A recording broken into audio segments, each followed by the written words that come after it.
I'm so glad that Ford decided to bring back the Bronco because this is one of the coolest vehicles introduced in recent times. I was a big fan of the Broncos of the 90s, and so when they brought this back, I was one of the first ones to be super excited. Ford really nailed it with this one, but you have to get one that looks like this, not the base model that's absolutely terrible. This is a 2022 Ford Bronco Outer Banks edition, and Ford's naming department really did go crazy with the names. The Bronco comes with all kinds of version names like the Badlands, Heritage, Wild Track, Everglades, Forest Fire, Tornado, Hurricane, Tsunami. Oh, and don't forget the Tree Brush edition. The Bronco with this shade of green is particularly fitting and is an excellent color choice for this one. The Bronco has a lot of character, and I love the logo, the prancing horse. You get greeted with it inside and outside the vehicle. You even get to see how the prancing horse gets formed. You open up the door and the visual and animation pops up.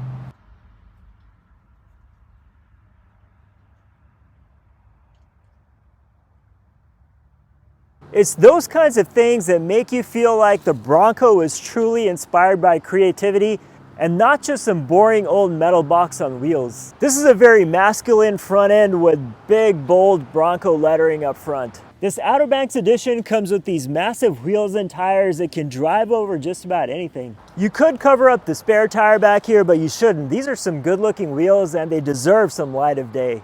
This Bronco, as you can see, obviously has a soft top, and they've made it pretty easy to fold back the front half of the soft top and enjoy some outdoor air.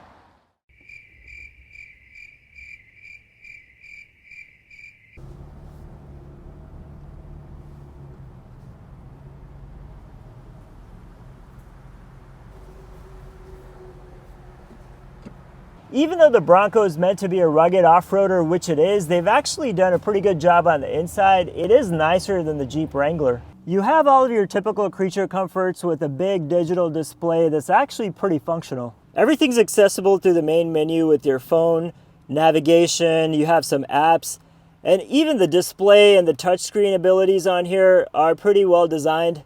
It's not perfect, but with each generation and with each improvement, the touchscreen is getting better on the Fords. I think Ford is trying to send a message with its GOAT modes. GOAT in this case does not mean greatest of all time. It actually means goes over any terrain. Designed specifically for the Tree Brush version. The dash is a nice and clean layout with a couple of configurability options. This is an off-roader, so you have pitch and roll and some off-road stat information.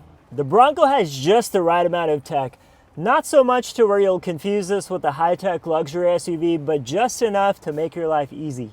There are no power window switches on the door panel. They're instead on the center console, and the side view mirrors can also be adjusted with the center console button.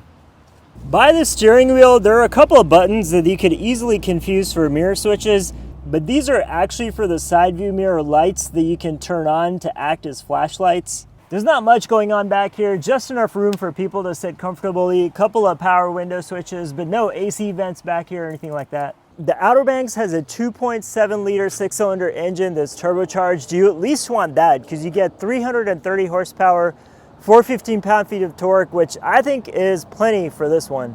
A big shout out to my buddies at Covert Cadillac for letting me take this out for a spin. The Bronco would be just about perfect if it weren't for some of the cheap plastic that they use.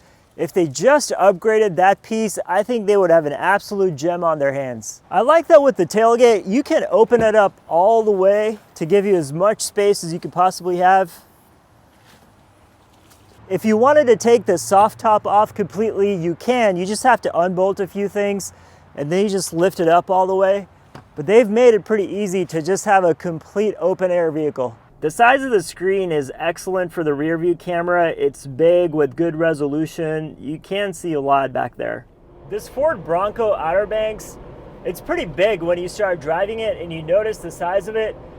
But when you see this from the outside, you automatically assume that it's going to be like a rough ride and not that comfortable and doesn't handle real well. But somehow with the Bronco, Ford has managed to make it really comfortable. It's actually a lot nicer of a ride than you might think. When you're cruising along at highway speeds, it does a really good job of absorbing the bumps.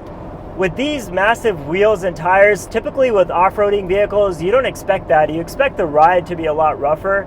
And I think the ride in this is actually a lot nicer than the Wrangler. The handling, I would say, is probably about the same as a Wrangler. Obviously, with cars like this, you just have very loose handling. This one might be a little bit more predictable, but still, it's roughly comparable to what I've seen in the Wrangler. What you do have to keep in mind, though, is the tires have a lot of road noise, especially at highway speeds.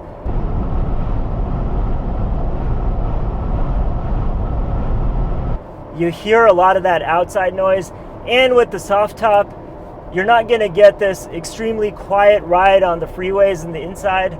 So even though you have a really nice ride, just expect to be a little bit on the noisier side.